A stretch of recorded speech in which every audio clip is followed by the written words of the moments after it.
आप देख रहे हैं टारगेट विद चंदा यूट्यूब चैनल और मैं हूं चंद्रभान। हम लोग आज बात करेंगे टारगेट सीटेट 2020 जुलाई की, जो जुलाई में एग्ज़ाम होने वाला है। ये आपका पार्ट 3 है और यहाँ पर प्रश्न जो पूछे जाएंगे या यहाँ पर जिन प्रश्नों की चर्चा होगी वो आपके पियाजे, कोहेलबर्ग और वाइगोत्स्की से संबंधित होंगे। तो पियाजे, कोहेलबर्ग और वाइगोत्स्की से संबंधित पार्ट 3 पे जितने भी यहाँ पर इम्पोर्टेंट क्वेश्चनों की चर्चा की जाएगी उनको डिटेल से बताया जाएगा। और यहाँ पर बड़े बड़े क्वेश्चनों को रखा गया है जैसे आपके सीटेट में पूछे जाते हैं। ठीक है, तो सीटेट में पूछे गए प्रश्न भी यहाँ पर होंगे और बहुत ही इंपॉर्टेंट होने वाले हैं। और साथ साथ में जो भी मैं यहाँ पर एक्सप्लेन करने वाला हूँ वो आपके लिए इंपॉर्टेंट होने वाला है। तो प्लीज़ आप इस वीडियो को पूरा ज़रूर देखिएगा। साथ साथ में ये भी कहना चाहते हैं कि जो भी नए लोग यहाँ पर जुड़े हुए हैं और जो वीडियो देख रहे हैं वो प्लीज़, अगर आप पहली बार देख रहे हैं वीडियो तो आप मेरे चैनल को सब्सक्राइब जरूर कर लें, बेल आइकन को प्रेस कर लें, इससे नोटिफिकेशन आपको मिलता रहेगा। लाइक करें, कमेंट्स करें। ठीक है, चलिए आज के पहले क्वेश्चन की शुरुआत करते हैं। हमारा आज का पहला प्रश्न है, एक बच्चा तर्क प्रस्तुत करता है। क्या प्रस्तुत करता है? आप यह मेरे लिए करें और मैं वह आपके लिए करूँगा। यह बच्चा कोहेलबर्ग की नैतिक तर्कणा की किस अवस्था के अंतर्गत आता है? आपको ये बताना है। ठीक है, आपको मैंने कई बार बताया हुआ है कि कोहेलबर्ग का जो सिद्धांत है वो आपका नैतिकता पर आधारित है और इन्होंने नैतिकता को ही समाज में या सामाजिक विकास में सबसे महत्वपूर्ण चीज़ माना है। ठीक है, तो ऑप्शन नंबर ए है अच्छा लड़का लड़की अभिमुखीकरण, बी है सामाजिक अनुभव अभिमुखीकरण, सी है सहायक उद्देश्य अभिमुखीकरण और आपका डी है दंड और आज्ञा पालन अभिमुखीकरण। आपको दोस्तों पता है कि कोहेलबर्ग के द्वारा 3 स्तर बताए गए हैं। एक आपका है पूर्व परंपरागत स्तर, ठीक है, दूसरा आपका क्या है, दूसरा आपका है परंपरागत स्तर और इसके बाद तीसरा है आपका उत्तर परंपरागत स्तर। ठीक है, पूर्व परंपरागत, परंपरागत और उत्तर परंपरागत स्तर 3 इन श्रेणियों में बांटा गया है। और पूर्व परंपरागत स्तर की बात करेंगे तो यहाँ का जो बालक होता है, इस अवस्था में बालक जो है वो दंड और आज्ञा पालन के सिद्धांतों पर काम करता है और दंड की दर की वजह से वो सही काम करता है। अगर हम बात करें परंपरागत स्तर की तो जो भी उनके समाज के लोग होते हैं, उनके माता पिता या जो भी सम्मानित व्यक्ति होते हैं, उनकी आज्ञा का पालन करता है। वो चाहता है कि उसकी प्रशंसा हो और वो लोग जब प्रशंसा करते हैं, वो जो नियम बनाए होते हैं उन नियमों पर ही वो चलता है। तो ये आपके परंपरागत स्तर का बालक होता है। जब उत्तर परंपरागत स्तर के बालक की बात करेंगे तो यहाँ पर बालक जो है वो रूढ़िवादी सिद्धांतों से ऊपर चला जाता है, हट करके सोचता है, अर्थात वो अपने सिद्धांतों को बनाना शुरू कर देता है। और भले ही वो सिद्धांत समाज उसको ना मानता हो, लेकिन अगर उसको लगता है कि ये गलत है समाज की दृष्टि से भी और मेरी दृष्टि से भी, लेकिन फिर भी समाज उसको मानता है, तो ऐसी रूढ़िवादी विचारधारा को वो ख़त्म करके अपनी विचारधारा प्रस्तुत करता है, अपने कॉन्सेप्ट पर चलता है, तब वो पहुँच जाता है आपके उत्तर परंपरागत स्तर पे। यहाँ पर पूछा गया क्वेश्चन है कि आप यह मेरे लिए करें और मैं वह आपके लिए करूँगा। तो यहाँ पर इसका सही जवाब होगा option number B. Option number 20 का सही जवाब होगा सामाजिक अनुभव अभिमुखीकरण। ये इसका सही जवाब होगा। कैसे? देखिए, नैतिक तर्कणा के सामाजिक अनुबंध अभिमुखीकरण जो सिद्धांत है आपके कोहेलबर्ग का, तो इस अवस्था के अंतर्गत आएगा वो बालक। इस अवस्था में बालक क्या करता है कि अपने कल्याण के साथ साथ वो समाज के कल्याण के बारे में भी सोचता है, दूसरों के कल्याण के बारे में भी सोचता है। तो ये क्या हुआ आपका सामाजिक अनुभव अभिमुखीकरण। तो बी नंबर इसका सही जवाब है। दंड और आज्ञा पालन अभिमुखीकरण जो है वो आपका पूर्व परंपरागत स्तर के बालक में आता है। वो यहाँ पर इस तरीके की बात करेगा ही नहीं कि ये आप या मेरे लिए करें और मैं आपके लिए करूँगा, ऐसा वो करेगा ही नहीं। यहाँ पर वो क्या करेगा कि दंड की वजह से वो चीज़ जो भी चीज़ें होती हैं वो वैसे ही मान लेता है। चलिए अगले प्रश्न की तरफ बढ़ते हैं। हमारा दूसरा प्रश्न है, मानसिक संरचनाएं जो चिंतन के निर्माण प्रखंड हैं, इसके लिए पियाजे ने किस शब्द या पद का प्रयोग किया है? ऑप्शन ए है जीन, बी है परिपक्वन या प्रखंड, सी है स्कीमा या अवधारणाएं, डी है विकास क्षेत्र। तो आपका इसका सही जवाब बताना है। इसका सही आंसर क्या होगा दोस्तों? सही आंसर है ऑप्शन नंबर सी, स्कीमा। देखिए, स्कीम्स ऑफ इंफॉर्मेशन से ही स्कीमा शब्द को बनाया है, लिया है पियाजे ने। और इनका मतलब ये है कि मस्तिष्क में जो सूचनाएं होती हैं, मस्तिष्क में जो सूचनाएं, जो प्रतिबिंब बनते हैं, उनको इन्होंने एक नाम क्या दिया है, स्कीमा नाम दिया है या ढांचा नाम दिया है। तो वो जो अनुभव होते हैं जो मस्तिष्क में रहते हैं, उन्हीं को स्कीमा नाम दिया गया है पियाजे के द्वारा। तो मानसिक संरचनाएं जो चिंतन के निर्माण प्रखंड होती हैं, इनको पियाजे ने क्या नाम दिया है, स्कीमा। तो याद रखिए, स्कीमा नाम जो है वो पियाजे के द्वारा दिया गया है। चलिए अगले प्रश्न की तरफ बढ़ते हैं। हमारा अगला प्रश्न है, एक शिक्षिका 2 एक समान गिलासों को प्रदर्शित करती है जो जूस की समान मात्रा से भरे हुए हैं, जो जूस की 2 समान मात्रा से भरे हुए हैं। ठीक है, देखिए 1-2 गिलास हैं आपके और ये दूध की समान मात्रा से भरे हुए हैं। गिलास आपका थोड़ा सा बड़ा बनेगा, चलिए रुको दोबारा बना देता हूँ।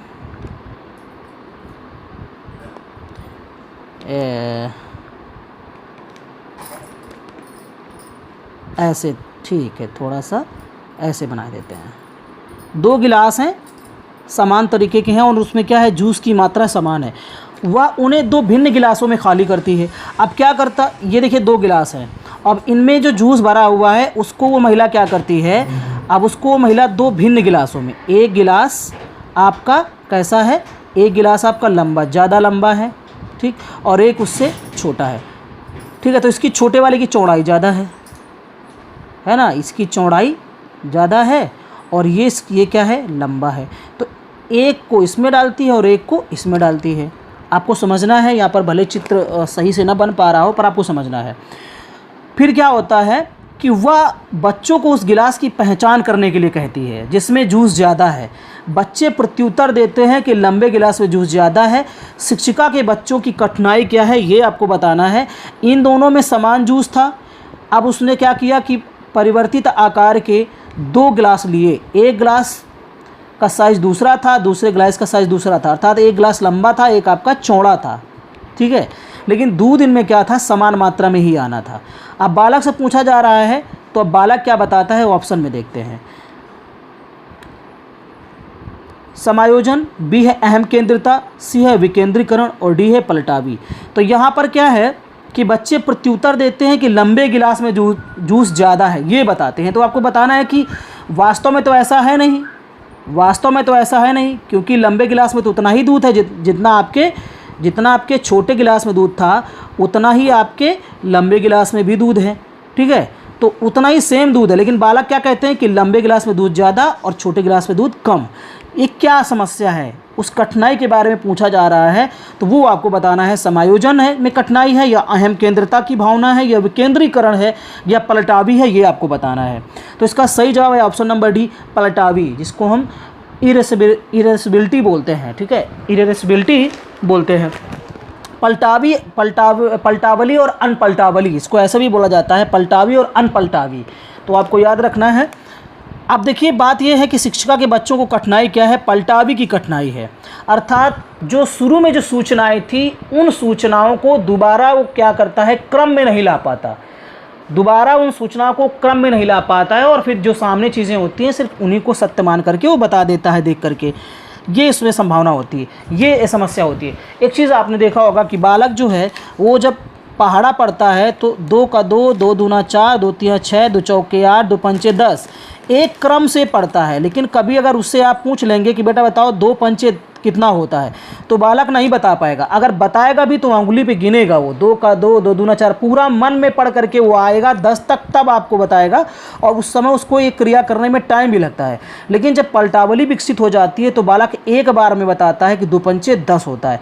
अर्थात अब शुरू और लास्ट की जो भी चीज़ें होती हैं उसके मस्तिष्क में, वो आप उस स्कीमा को उलट पलट करके देख सकता है, उलट पुलट करके वो जान सकता है, बता सकता है। अर्थात जो सूचनाएं मस्तिष्क में उसने इकट्ठा की हुई हैं, उन सूचनाओं को वो आगे से या पीछे से कहीं से भी आप पूछेंगे तो बता सकता है। लेकिन जब बालक का पलटावली का विकास नहीं होता है तो बालक के अंदर क्या समस्या होती है कि वो सूचनाओं को क्रम में बताता है। पहले एक सूचना पे जाएगा, फिर दूसरे पे, फिर तीसरे से क्रमबद्ध तरीके से बताएगा। ऐसा नहीं होगा कि कहीं से भी आप कुछ भी पूछ लें, इस तरीके की सूचना वो नहीं बता पाता है। और ये जो होता है ये आपका किस अवस्था का बालक होता है ये आपको बताना है। पल्टावली विकसित नहीं हो पाती। जब हम बात करते हैं मूर्त संक्रियात्मक अवस्था की, पियाजे की 4 अवस्थाएं हैं। पहली अवस्था है इंद्रियगामक अवस्था या संवेदी पेशीय अवस्था भी बोलते हैं। दूसरी आपकी पूर्व संक्रियात्मक अवस्था है। तीसरी मूर्त आपकी संक्रियात्मक अवस्था। उसके बाद है औपचारिक या अमूर्त संक्रियात्मक अवस्था। तो ये जो पल्टावली वाली बात है, तो पल्टावली विकसित कब होती है? मूर्त संक्रियात्मक अवस्था में। लेकिन जब पल्टावली विकसित नहीं है, अर्थात वो क्या करता है कि जितना दूध इस गिलास में था उतना ही दूध इसमें, फिर भी वो क्या कहता है कि लंबे वाले गिलास में दूध ज़्यादा है। आकार बदल जाता है उसका, लेकिन जो मात्रा रहती है वो उतनी ही रहती है। फिर भी बालक क्या करता है? गलत बताता है। इसका मतलब है उसके पल्टावली का विकास नहीं हो पाया है। और किस अवस्था का बालक है वो आपका पूर्व संक्रियात्मक अवस्था का बालक है। तो ऑप्शन नंबर डी यहाँ से सही हो जाता है। चलिए अगले प्रश्न की तरफ बढ़ते हैं। हमारा अगला चौथा प्रश्न है, हालांकि यह स्पष्ट रूप से उनकी सुरक्षा आवश्यकताओं के उल्लंघन में था। कैप्टन विक्रम बत्रा अपने देश को बचाने के दौरान कारगिल युद्ध में मारे गए। संभवतः उन्हें थी नवीन अनुभव की प्राप्ति की इच्छा थी, या आत्मसिद्धि की प्राप्ति थी, या अपने अपनत्व संबंधी आवश्यकताओं की प्राप्ति थी, या अपने परिवार के नाम पर ख्याति प्राप्ति थी। ये आपको बताना है यहाँ पर। इसका सही जवाब क्या होगा? देखिए दोस्तों, सीटेट के एग्ज़ाम में थोड़ा भाषा जो है वो बदल देते हैं, लेकिन आप उसको सिंपल वे में समझिए। आपको जो ऑप्शन में लगे कि हाँ मैंने ये पढ़ा हुआ है, आप उसी को करिएगा। अगर भाषा के फेर में, भाषा के अगर जाल में फंस गए आप, तो सीटेट के एग्ज़ाम में आप गलत करके आ जाएंगे। जो आपने सिंपली एकदम सरल तरीके से समझा था, वही चीज़ों को थोड़ा टफ तरीके से पेश कर दिया जाता है, विकल्प में भी और प्रश्नों के शब्दों को भी इस तरीके से टफ कर दिया जाता है। यहाँ पर कोहेलबर्ग के सिद्धांत की बात की जा रही है, ठीक है। हालांकि स्पष्ट रूप से उनकी सुरक्षा आवश्यकताओं के उल्लंघन में थे। कैप्टन विक्रम बत्रा अपने देश को बचाने के दौरान कारगिल युद्ध में मारे गए। तो संभवतः उन्हें क्या थी, ये क्या था? तो देखिए आपको पता है कि कोहेलबर्ग के सिद्धांत में बताया गया है, कोहेलबर्ग ने बताया है कि जो 3 अवस्थाएं हैं, एक आपका है पूर्व परंपरागत अवस्था, दूसरा है परंपरागत, तो तीसरा क्या है आपका उत्तर परंपरागत या बाद में जो परंपरागत है होता है वो कहा जाता है। तो पूर्व परंपरागत या उत्तर परंपरागत। तो यहाँ पर ये जो कैप्टन विक्रम बत्रा की जो स्थिति है वो उत्तर परंपरागत स्तर की है। अर्थात वो अब क्या करते हैं, अपने देश के लिए वो सोच पाते हैं कि वास्तव में नैतिकता यहाँ पर क्या है। हम यहाँ पर छोड़ करके लोगों को भाग जाएं, आतंकवादियों से डर करके भाग जाएं, या हम युद्ध में लड़ते हुए अपने देश के लिए मर जाएं। ठीक है, तो यहाँ पर वो अपनी इस स्थिति में पहुँच चुके हैं कि अपने सिद्धांतों पर वो खुद चल सकते हैं, किसी दूसरे के सिद्धांतों पर नहीं है, किसी दूसरे के भरोसे। तो उन्होंने अपनी आत्मसिद्धि की प्राप्ति के लिए क्या किया कि अपने देश को बचाने के चक्कर में वो कारगिल युद्ध में मारे गए, क्योंकि उनको लगा कि मेरा यहाँ पर रहना या यहाँ पर युद्ध करना सबसे ज़रूरी है, ना कि यहाँ से भागना। ठीक है, तो ये उनकी आत्मसिद्धि हो गई। हालांकि अगर परिवार वाले तो कभी नहीं चाहेंगे कि वो ऐसा करें, है ना, परिवार वाले कभी नहीं चाहेंगे। तो अपनी आत्मसिद्धि के लिए उन्होंने क्या किया कि इस युद्ध में अपनी जान दे दी। तो बी नंबर ऑप्शन यहाँ पर इसका सही हो जाता है। अपनी आत्मसिद्धि की प्राप्ति के लिए विक्रम बत्रा ने इस तरीके का काम किया, मृत्यु को गले लगा लिया। ठीक, ऑप्शन नंबर बी सही जवाब है। चलिए अगले प्रश्न की तरफ बढ़ते हैं। हमारा अगला 5वां प्रश्न है, कोहेलबर्ग के अनुसार सही और गलत प्रश्न के बारे में निर्णय लेने में शामिल चिंतन प्रक्रिया को क्या कहा जाता है? सही या गलत प्रश्न के बारे में निर्णय लेना है। तो ऑप्शन नंबर ए है नैतिक दुविधा, बी है सहयोगी की नैतिकता, सी है नैतिक तर्कणा, और डी है आपका नैतिक यथार्थवाद। ये आपको बताना है इसमें सही जवाब क्या होगा। चलिए सही आपको बताना है। देखिए इसका सही जवाब है दोस्तों ऑप्शन नंबर सी, नैतिक तर्कणा। मैंने पहले ही बताया है कि जब भी कोहेलबर्ग की बात की जाएगी तो नैतिकता को ही यहाँ पर सबसे आगे स्थान दिया जाता है, शीर्ष पर रखा जाता है। नैतिकता इनके सिद्धांत की मूल भावना है। तो कोहेलबर्ग के अनुसार सही और गलत प्रश्न जो है वो बालक जो है वो नैतिकता के आधार पर ही करता है, नैतिक तर्कणा के आधार पर ही करता है। तो सी नंबर ऑप्शन यहाँ पर सही हो जाता है। चलिए अगले प्रश्न की तरफ बढ़ते हैं। हमारा अगला प्रश्न है, जीन पियाजे के अनुसार अनुकूलन ... द्वारा होता है। ये आपको बताना है। ऑप्शन नंबर ए है आत्मसातकरण, बी है व्यवस्थापन, सी है अनुभव, और डी है आत्मसातकरण या व्यवस्थापन। ये आपको बताना है। प्रश्न क्या है आप दोबारा पढ़ सकते हो। जीन पियाजे के अनुसार अनुकूलन किसके द्वारा होता है, ये बताना है। चलिए देखिए हमने बताया था पियाजे का जो आपका संज्ञानात्मक विकास का सिद्धांत है उसमें बताया गया है कि सबसे पहले बालक जो है या जो व्यक्ति हैं वो सूचनाओं को क्या करते हैं, ग्रहण करते हैं। ठीक है, ग्रहण करने के बाद वो क्या करते हैं, समावेशीकरण करते हैं, अर्थात एसाइमिलेशन करते हैं, समावेशन करते हैं। समावेशन करने के पश्चात जो सूचना उन्होंने इकट्ठा की हुई है वो सूचना पे अगर कोई समस्या आती है तो क्या करते हैं, वो व्यवस्थापन करते हैं। व्यवस्थापन का मतलब होता है समायोजन करते हैं। ठीक है, तो इस पूरी प्रक्रिया को नाम दिया जाता है अनुकूलन या एडॉप्टेशन। नाम दिया जाता है आपका एडॉप्टेशन। ठीक है, चीज़ों को ग्रहण किया, ग्रहण करने के बाद उसका आत्मसातीकरण किया। आत्मसातीकरण करने से क्या होता है, बालक उसके बारे में अच्छे से समझ पाता है, वो धारणा बना लेता है। उसके पश्चात जैसे ही नई समस्या आती है तो नई समस्या के प्रति अब वो पुरानी समस्या को से सीख करके उसको जोड़ते हुए क्या करता है कि नई समस्या का समाधान भी निकाल लेता है। और इस पूरे प्रोसेस को नाम दिया जाता है अनुकूलन। इस पूरे प्रोसेस को नाम क्या दिया जाता है, अनुकूलन नाम दिया जाता है। तो जीन पियाजे के अनुसार अनुकूलन क्या होता है आप समझ गए होंगे। ऑप्शन नंबर डी, आत्मसातकरण तथा व्यवस्थापन, अर्थात चीज़ों को पहले आत्मसातकरण करता है, उसके पश्चात वो क्या करता है, समायोजन करता है, व्यवस्थापन करता है, और इस पूरी प्रोसेस को हम एडॉप्टेशन नाम देते हैं, अनुकूलन नाम देते हैं। तो डी नंबर इसका सही जवाब है। चलिए अगले प्रश्न की तरफ बढ़ते हैं। हमारा 7वां प्रश्न है, वह कौन सा स्थान है जहां बच्चे के संज्ञानात्मक विकास को सबसे बेहतर तरीके से परिभाषित किया जा सकता है। ऑप्शन ए है खेल का मैदान, बी है विद्यालय एवं कक्षा वातावरण, सी है सभागार और डी है घर। आपको बताना है इसका सही जवाब क्या है। चलिए, इसका सही जवाब है दोस्तों ऑप्शन नंबर बी, विद्यालय एवं कक्षा वातावरण। देखिए ऐसा नहीं है, खेल का मैदान जो है, विद्यालय है, कक्षा का वातावरण है, सभागार है, घर है, परिवार, आज सभी जगहों पर बालक क्या करता है, संज्ञानात्मक विकास के साथ साथ सामाजिक नैतिक कौशलात्मक विकास भी उसका होता है। लेकिन जब हम बात करेंगे कि सबसे बेहतर तरीके से बालक का संज्ञानात्मक विकास कहाँ पर होता है, तब फिर ऐसी स्थिति में आपका विद्यालय एवं कक्षा वातावरण ही आएगा।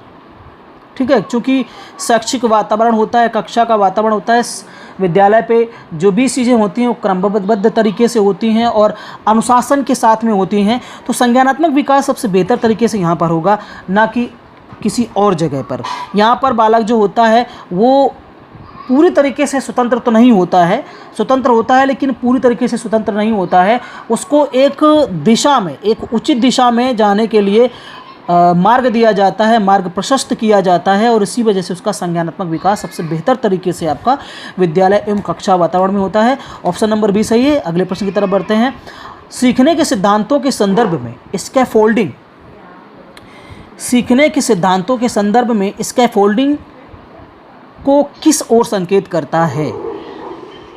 ऑप्शन ए है विद्यार्थियों द्वारा की गई गलतियों के कारणों का पता लगाना, बी है अनुरूपित शिक्षण, सी है पूर्व अधिगम की पुनरावृत्ति, और डी है सीखने में वयस्कों द्वारा अस्थायी सहयोग। तो आपने स्कैफोल्डिंग शब्द सुना होगा, आपने ZPD सुना होगा, जॉन प्रॉक्सिमल डेवलपमेंट, जो कि आपका किसके द्वारा दिया गया है, ये भी आपको एग्जाम में कई बार यहाँ से पूछा जाता है।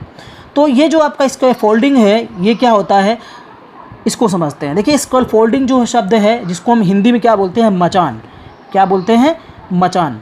आपने देखा होगा मचान होता है जिस पे लोग बैठते हैं, तो मचान, स्कैफोल्डिंग को हिंदी में क्या बोलते हैं, मचान। अब इसमें होता क्या है कि सीखने के सिद्धांतों के संदर्भ में स्कैफोल्डिंग, मचान का मतलब होता है कि कोई बालक अपने आप सीख रहा है। अब अपने आप सीखते हुए कभी थोड़ा सा भी उसको अगर कठिनाई होती है तो ऐसी परिस्थिति में उसको मचान अवेलेबल कराया जाता है, अर्थात उसकी बाहर से कुछ सहायता की जाती है।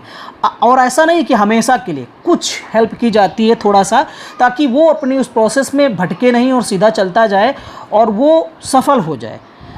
तो इस तरीके की मदद की जाती है कुछ बाहरी तथ्यों के द्वारा, इसी को हम स्कैफोल्डिंग नाम देते हैं। तो अब आपको पता चल गया होगा इसका सही ऑप्शन क्या होगा। ऑप्शन नंबर डी इसका सही जवाब होगा कि सीखने में वयस्कों द्वारा अस्थायी सहयोग ही आपका स्कैफोल्डिंग है। दोबारा समझ लेते हैं, जब कोई बच्चा कोई नया काम सीखने की कगार पर होता है, तब वयस्कों द्वारा समय पर और संवेदनशील हस्तक्षेप से बच्चों को नए कार्यों, जिन्हें हम क्या नाम देते हैं, समीपस्थ विकास का क्षेत्र नाम देते हैं, को सीखने में मदद मिलती है। इस तकनीकी को ही स्कैफोल्डिंग कहा जाता है। तो याद रखिए, बालक जब अपने आप सीख रहा होता है, स्वयं सीख रहा होता है, तो बाहरी व्यक्ति के द्वारा कुछ सहयोग किया जाता है, उस सहयोग को ही हम नाम देते हैं, स्कैफोल्डिंग नाम देते हैं। ये आप याद रख सकते हैं। तो ऑप्शन नंबर डी इसका सही जवाब है। चलिए अगर 9वां प्रश्न है, एक बच्ची कहती है धूप में कपड़े जल्दी सूख जाते हैं। वह डॉट डॉट डॉट किस समझ को प्रदर्शित कर रही है, अर्थात किस समझ को वह प्रदर्शित कर रही है। इसे क्या पता चलता है कि बच्ची का जो मस्तिष्क है, मस्तिष्क का जो विकास है वो कहाँ तक पहुँच चुका है।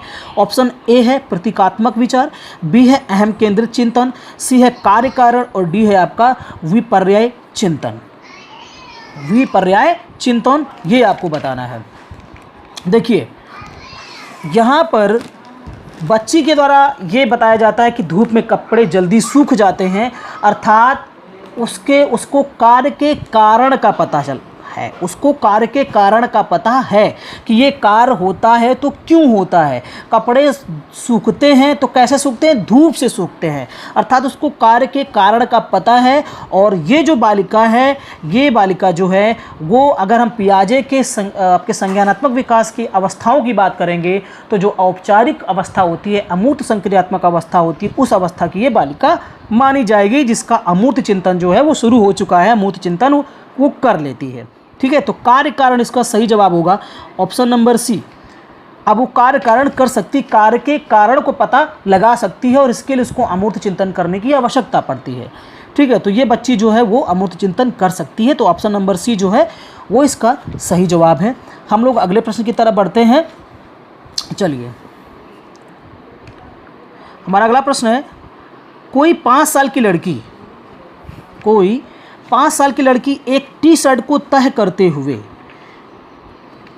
अपने आप में बात करती है। लड़की द्वारा प्रदर्शित व्यवहार के संदर्भ में निम्नलिखित में से कौन सा कथन सही है। ऑप्शन ए है, जीन पियाजे इसे अहम केंद्रित भाषा कहेगा और लेव वाइगोत्स्की इसकी व्याख्या बच्चे के द्वारा निजी भाषा में अपनी क्रियाओं को नियमित करने के प्रयासों के रूप में करेगा। देखिए मैंने बताया था कि सीटेट में जो है वो आपके विकल्प भी लंबे हो सकते हैं, बड़े हो सकते हैं, आपके क्वेश्चन भी बड़े हो सकते हैं, पर आपको धैर्य छोड़ने की ज़रूरत नहीं है। आप शब्दों को समझिए और जो उसके कीवर्ड होते हैं उसको आप पकड़ना है। पूरे प्रश्न को आप पकड़ें या ना पकड़ें, पूरे विकल्प को आप समझें या ना समझें, लेकिन उसके कीवर्ड को आप ज़रूर समझें। जैसे कि अहम केंद्रित, इसको आपको पकड़ना है। ठीक है, ये शब्द को आपको देखना है। निजी भाषा, इस शब्द को आपको पकड़ना है। और वाइगोत्स्की और पियाजे को आप जानते ही हैं, ये आपको देखना है, बाकी चीज़ों पर ध्यान नहीं देना उतना। ठीक है, इसके बाद चलिए अगला ऑप्शन है, जीन पियाजे इसकी व्याख्या सामाजिक अन्योन्य क्रिया के रूप में करेगा और लेव वाइगोत्स्की इसे खोजबीन मानेगा। दोबारा प्रश्न आप देख सकते हैं, कोई 5 साल की लड़की एक टी शर्ट को तह करते हुए अपने आप में बात करती है। लड़की द्वारा प्रदर्शित व्यवहार के संदर्भ में निम्नलिखित में से कौन सा कथन सही है। तो जीन पियाजे इसकी व्याख्या सामाजिक अन्योन्य क्रिया के रूप में करेगा और लेव वाइगोत्स्की इसको खोजबीन मानेगा। अर्थात जीन पियाजे का क्या कहेगा कि ये जो काम है, अर्थात टी शर्ट को तह करते हुए, ये क्या है, एक सामाजिक अन्योन्य क्रिया है। लेव वाइगोत्स्की करेगा नहीं, ये खोजबीन है, ये खोज की गई है उसके द्वारा। जीन पियाजे और लेव वाइगोत्स्की इसकी व्याख्या बच्चे के द्वारा अपनी माँ के अनुकरण के रूप में करेंगे। यहाँ पर एक कहा जा रहा है कि बच्ची क्या अपनी माँ का अनुकरण कर रही है, इसलिए ऐसा कर रही है। डी नंबर है, जीन पियाजे और लेव वाइगोत्स्की इसकी व्याख्या बच्चे के विचारों की अहम केंद्रित प्रकृति के रूप में करेंगे। तो टी शर्ट को तह करते हुए अपने आप में बात करना क्या अहम केंद्रिता है, ये आपको बताना है, या ये आपका अनुकरण करना है, ये आपको बताना है। कीवर्ड आपको खोजना है। देखिए, या वाइगोत्स्की के द्वारा एक खोजबीन करना है, या पियाजे के द्वारा सामाजिक व्याख्या है, या जीन पियाजे के द्वारा ये अहम केंद्र की भावना है और लेव वाइगोत्स्की के द्वारा ये आपके निजी भाषा में क्रियाओं को नियमित करने का प्रयास है, ये आपको बताना है। तो जिसके जो कीवर्ड होते हैं वो आपको ध्यान देना होता है और इन्हीं से आप आंसर निकालेंगे, यही आपके महत्वपूर्ण शब्द होते हैं। ठीक है, तो ऑप्शन नंबर इसका ए सही जवाब है। ऑप्शन नंबर ए इसका सही जवाब है। जीन पियाजे के अनुसार ये जो भावना है वो अहम केंद्रण की भावना है। बच्ची टी शर्ट जो है वो ली हुई है और टी शर्ट को तह कर रही है, अपने आप में बात कर रही है, अर्थात वो अपने जो बोल रही है उसी को सर्वसत्य मानती है और अपने तक ही चीज़ों को वो सीमित रखती है और अपने आप से बात कर रही है, इसलिए उसको लगता है कि जो मैं बोलती हूँ वही सही है, और ये भावना जो होती है वो अहम केंद्रण की भावना होती है। लेकिन वाइगोत्स्की इसको क्या मानता है? वाइगोत्स्की कहता है कि कुछ निजी भाषाएं होती हैं, बालक अपने काम करते समय अपनी कुछ निजी भाषाओं का इस्तेमाल करते हैं, बड़बड़ाते हैं, कुछ बोलते रहते हैं और वो काम करते रहते हैं। तो इस तरीके से दोनों की बात यहाँ पर सही साबित होती है, और ये जवाब इसका सही क्या है आपका? Option number A. Option number A इसका सही जवाब है। चलिए अगले प्रश्न की तरफ बढ़ते हैं।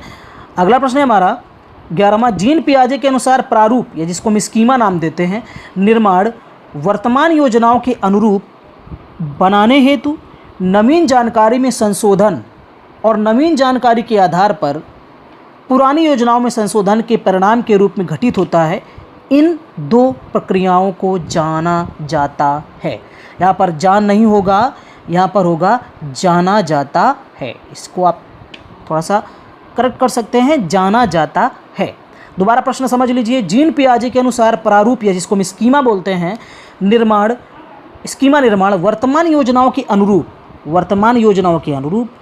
बनाने हेतु नवीन जानकारी में संशोधन और नवीन जानकारी के आधार पर पुरानी योजनाओं में संशोधन के परिणाम के रूप में घटित होता है। इन दो प्रक्रियाओं को क्या नाम दिया जाता है? ऑप्शन ए है समावेशी और अनुकूलन के रूप में, समावेशी और संशोधन के रूप में, समायोजन, और यहाँ पर ऑप्शन थोड़ा सा मिसप्रिंट हो गया है। यहाँ पर समायोजन की जगह पर आपका क्या होगा? यहाँ पर दोस्तों आपका होगा समावेशन। आप यहाँ पर ये याद रख सकते हैं, यहाँ समायोजन की जगह पर आपका समावेशन होगा, अर्थात समायोजन और समावेशन, समायोजन और समावेशन। डी है समायोजन और अनुकूलन के रूप में। तो आपको बताना है कि ये जो समस्या है वो कैसी होगी। देखिए, नई एक समस्या, कोई एक चीज़ ग्रहण की गई, ठीक, अब उसको आत्मसातीकरण किया गया। दूसरी बार अब क्या होता है कि उसको अगर कोई समस्या आती है तो उसका क्या किया जाता है? व्यवस्थापन किया जाता है, ठीक। अब ये व्यवस्थापन क्यों किया गया? चूँकि जो पहली समस्या, जो पहली चीज़ ली गई थी नवीन जानकारी, उसमें संशोधन करने के लिए किया गया। ये इसका मतलब है। तो आपको समझना है क्या है इसका है। देखिए, इसका आंसर जो होगा वो ऑप्शन नंबर सी होगा। क्या इसमें कि समावेशन, बालक क्या करता है? जो चीज़ें आपकी होती हैं, जो ग्रहण करता है, उसका पहले वो समावेशन करता है, जिसको हम आत्मसातीकरण भी बोलते हैं, एसाइमिलेशन भी बोलते हैं। समावेशन करेगा और उसके पश्चात क्या करेगा? वो समायोजन करेगा। पहले समावेशन करता है, अर्थात जो भी स्कीमा उसके मस्तिष्क में है उसको एक्सेप्ट करता है। अगर वो स्कीमा पे कोई दिक्कत होती है, नई स्कीमा अगर आती है, तो अब क्या करेगा? इस नई जानकारी के हिसाब से वो अब पुरानी जानकारी में क्या करेगा? संशोधन करता है। जैसे किसी को पता है कि ताजमहल आगरा में है, ठीक।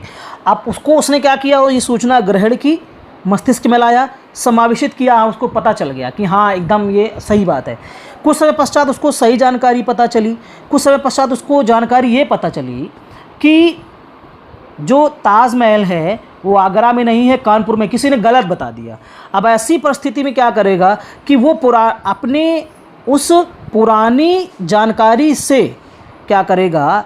वो नवीन जानकारी को करेक्ट करेगा, या फिर अगर पहले किसी ने गलत बताया है, बाद में सही बताया है, तो फिर क्या करेगा? नई जानकारी से वो पुरानी जानकारी को करेक्ट करेगा। तो ये आपका समायोजन और समावेशन वाली प्रक्रिया में होता है, ठीक है। चलिए अगले प्रश्न की तरफ बढ़ते हैं। हमारा अगला प्रश्न है 12वां प्रश्न।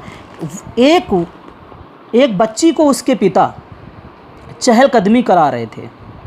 बच्ची जानती थी कि चिड़िया जैसी चीज़ें होती हैं, परंतु उसने कभी पतंग को नहीं देखा था। पतंग को देखकर उसने कहा, चिड़िया को तो देखो। उसके पिता ने कहा, यह एक पतंग है। यह उदाहरण दिखाता है, क्या दिखाता है?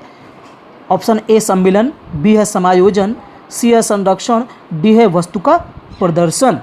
इसमें बताना है कि क्या दिखाता है। देखिए, यहाँ पर समायोजन की तो कोई बात ही नहीं है, ठीक है। समायोजन की पहले क्या होता है कि उसने पतंग को देखा नहीं था, पतंग को देखकर उसने कहा कि चिड़िया को तो देखो। उसके पिता ने कहा यह एक पतंग है, अर्थात एक बच्ची को उसके पिता चहलकदमी करवा रहे थे। बच्ची जानती थी कि चिड़िया जैसी चीज़ें होती हैं, लेकिन उसने पतंग को कभी नहीं देखा था। तो अब जब उसने चिड़िया के बारे में जानती थी, पतंग को देखा नहीं था, वो उड़ रही थी, तो उसने कहा ये देखो ये चिड़िया है। ठीक, तो उसके पिता ने कहा यह एक पतंग है, ये चिड़िया नहीं है। तो उसको जानकारी थी किसकी? चिड़िया की। चिड़िया जैसी कोई चीज़ें होती हैं, उड़ने वाली कोई चीज़ें होती हैं। अब पतंग उसके सामने आ जाती है, तो पतंग को देख करके वो चिड़िया उसको कहने लगती है। ये उदाहरण किसका दिखाता है, ये आपको बताना है। ठीक है, देखिए इसका सही जो ऑप्शन है, सही जो जवाब है वो है ऑप्शन नंबर ए, सम्मिलन। अर्थात बच्ची उस पतंग की अवधारणा को अपने मस्तिष्क में स्थापित करने के लिए अपने स्कीमा में क्या करती है? सम्मिलन करती है। अपने स्कीमा में क्या करती है? सम्मिलन करती है। ये इसका सही जवाब होगा, ना कि समायोजन, ना कि समायोजन। क्योंकि अगर उसने पतंग को देखा होता और उसके पश्चात फिर समस्या आती कोई, और फिर उसको समायोजन करना पड़ता, अपने आप में कुछ चेंजमेंट करना पड़ता, ढलना पड़ता, तब तुम समायोजन कह सकते थे। लेकिन पतंग को उसने देखा नहीं था। ठीक है, इसलिए अब ये सम्मिलन में आएगा, ना कि समायोजन में आएगा। चलिए अगले प्रश्न की तरफ बढ़ते हैं। मनोवैज्ञानिक वाइगोत्स्की कहाँ के थे? ऑप्शन ए है जापान, बी है रूस, सी है फ्रांस, डी है चीन। आपको बताना है इसका सही जवाब क्या है। दोस्तों मनोवैज्ञानिक वाइगोत्स्की जो हैं वो आपके सोवियत संघ के थे, अर्थात रूस के रहने वाले थे। पूरे नाम की बात करेंगे तो पूरा नाम था इनका ल्यू सिमोनोविच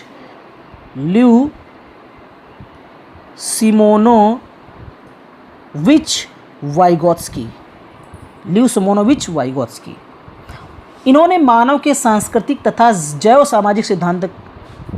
सामाजिक विकास का सिद्धांत दिया है। मैंने कई बार बताया है कि जब हम सामाजिक सिद्धांत की बात करेंगे तो वाइगोत्स्की, नैतिक विकास की बात करेंगे तो कोहलबर्ग, और संज्ञानात्मक विकास की बात करेंगे तो पियाजे आता है। तो ऑप्शन नंबर बी सही आंसर है। अगला प्रश्न है, रोहित ने अजय की डेस्क से ली हुई पेंसिल वापस रख दी क्योंकि इसे पकड़े जाने पर सजा मिलने का डर था। यह कोहलबर्ग के किस स्तर को बताता है? यह कोहलबर्ग के किस स्तर को, यहाँ दोस्तों किस होगा और यहाँ बताता होगा, बताना नहीं होगा। इसको आप सही कर लीजिए, काफ़ी टाइप करने में कभी कभी ध्यान नहीं दिया जाता, इसलिए गलतियाँ हो जाती हैं, उसके लिए माफ़ी चाहते हैं। तो यहाँ पर क्या होगा? किस स्तर को बताता है। ऑप्शन ए है पूर्व परंपरागत स्तर, बी है परंपरागत स्तर, सी है उत्तर परंपरागत स्तर, और आपका डी है पूर्व संक्रियात्मक स्तर। तो देखिए रोहित ने अजय की डेस्क से ली हुई पेंसिल वापस रख दी क्योंकि उसे डर किस बात का था? कि कहीं हमें सज़ा न मिल जाए। तो आपको पता चल गया होगा कि कोहलबर्ग के किस स्तर का है। मैंने पहले ही बताया था कि जो पूर्व परंपरागत स्तर है, यहाँ पर दंड और आज्ञा पालन जैसे कुछ कीवर्ड होते हैं जिसके अनुसार बालक अपने काम करता है। उसको भय रहता है कि अगर कुछ गलत कर देंगे तो मार पड़ेगी। ठीक है, आज्ञा पालन के हिसाब से ही काम करता है, वो अपने विचारों पर तो रहता ही नहीं है। उसको लगता है कि जो सामने वाला कह रहा है वही सही है, और उसको ये भी लगता है कि कहीं हम कुछ कर दें तो गलत ना हो जाए। ठीक है, तो इस अवस्था में जो रोहित है ने अजय की डेस्क से ली हुई पेंसिल वापस रख दी क्योंकि उसको लगा कि कहीं ऐसा ना हो जो दंड मिल जाए, ये गलत काम है। तो पूर्व परंपरागत स्तर का बालक यहाँ पर माना जाएगा। चलिए अगले प्रश्न की तरफ बढ़ते हैं। अगला प्रश्न है, zone of proximal development ZPD का प्रत्यय या सिद्धांत किसके द्वारा दिया गया है, ये बताना है। तो मैंने आपको पहले ही बताया हुआ है कि इस तरीके का जो आपका समीपस्थ विकास का सिद्धांत है वो आपके वाइगोत्स्की के द्वारा दिया गया है। ऑप्शन नंबर डी सही होगा।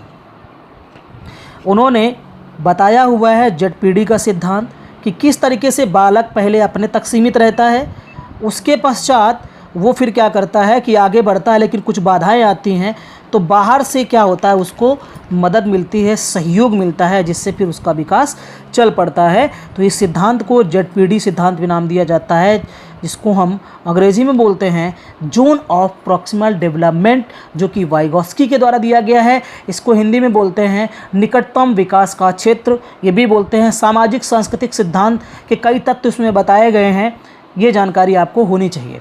ठीक है। तो ZPD सिद्धांत जो है वो आपका वाइगोत्स्की के द्वारा दिया गया है। तो दोस्तों यहाँ पर 15 क्वेश्चन जो है वो आपके कंप्लीट होते हैं। वीडियो अगर आपको पसंद आया हो तो प्लीज़ चैनल को सब्सक्राइब कर लीजिए, कमेंट्स करिए, लाइक करिए। वीडियो देखने के लिए दोस्तों बहुत बहुत धन्यवाद। Thank you.